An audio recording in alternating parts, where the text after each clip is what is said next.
Hello and welcome again to my channel. Today I want to share with you a lecture that I gave to students of the Performing Arts at the University of Ghana, and it's titled Rebranding the Performing Arts for Contemporary Relevance.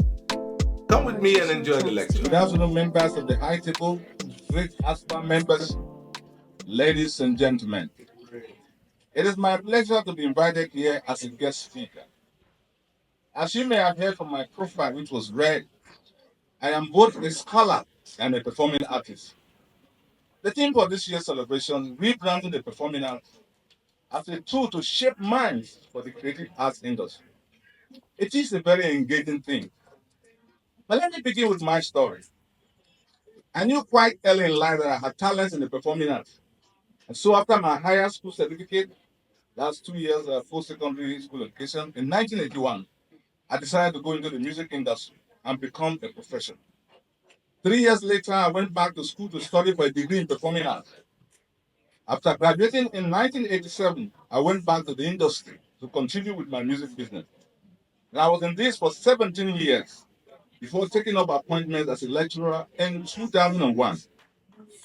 In my cross-carpeting between the music industry and the academia, I made some fundamental discoveries which I want to share with you now.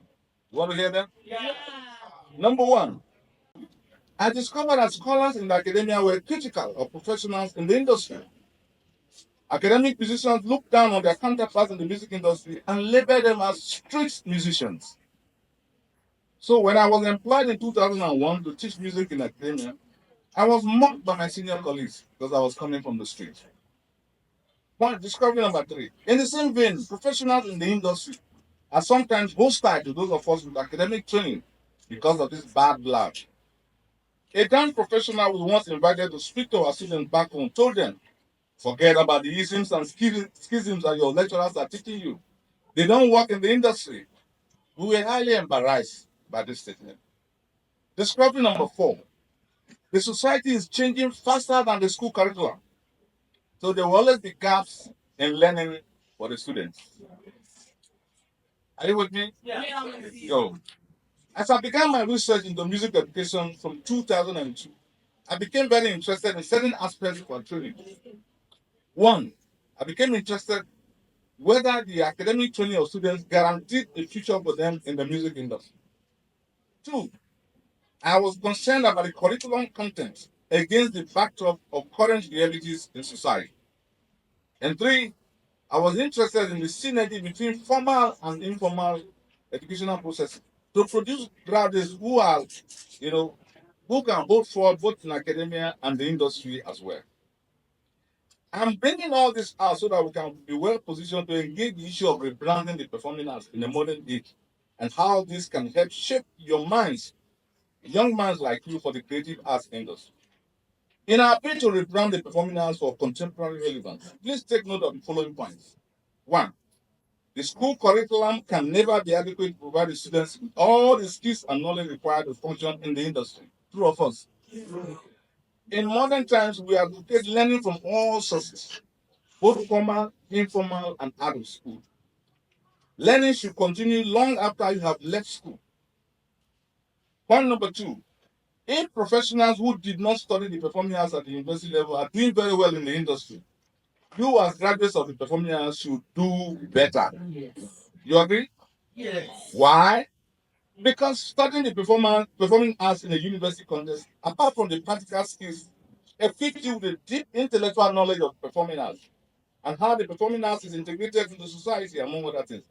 By having a deep knowledge of theory and practice of the performing arts in a university context like you are having, you have a double-edged sword that can clear new paths for you and ensure career sustainability in the creative arts industry and beyond. Point number three, the teacher does not have all the knowledge that there is out there. In modern educational approach, knowledge is co-created by the teacher and the student. So as a student, you have an obligation to be an active participant in your learning process. Some people graduate and realize that they didn't teach us. They didn't teach us in school. So the teacher doesn't know everything. Now we're talking about rebranding. Let's focus on that now. Towards rebranding of the performing arts. The critical question we should ask here is this: is why and how we need to rebrand. Here I raise a few points and make some suggestions, which are by no means prescriptive. One, the idea of rebranding suggests that we already have a brand, true of us. Yes. But that something is wrong with that brand, or that the brand is no longer effective, true of us. No. If this is the case, the first thing to do, therefore, is to research the brand to find out why the brand no longer fits into the creative arts industry expectation at this point. In other words, we need a justification to rebrand. Findings from such a research will reveal curriculum deficiencies, students' challenges and expectations, lecturer challenges and expectations, as well as institutional bottlenecks. If we know what the problems are with the current brand, then we can work at how to remedy them through rebranding. If not, we'll just be chasing the wind. Another suggestion, too, because we're looking at rebranding the performing arts within the academia to suit the industry, we need to research the creative industry framework and trending practices as well. We need to ask, what is going on in the creative arts industry? What do we need to know that we don't already know in academia? What are we doing wrong that they are doing right out there? What are the gaps between the academia and the industry in terms of the performing arts? Answering these questions will provide deep insight for our rebranding efforts in academia. Suggestion number 3. If we are sufficiently convinced that rebranding is the way to go, then we will have to determine the form or forms it will take, the timing for the change, and also to develop a scientific way to evaluate the outcomes of the rebranding. In the long run, we need to measure the success of our rebranding efforts. Suggestion number 4. By the rigorous nature and expansive scope of your performing arts education, be assured that you have critical, transferable, soft and hard skills, which are useful beyond the limited confines of the creative arts industry. So don't just think that you are only fitted for creative arts industry. I was in the US in 2019. One of my former students, I saw my post on Facebook. He said, "Where are you, sir?" I'm in Atlanta. He came to pick me up. And he said, "Sir, I've been here in the US. I've changed job 9 times. Now I'm in the medical field. Thank you for the training you gave to us." So your training is not limited to the creative arts industry. You have so broad now.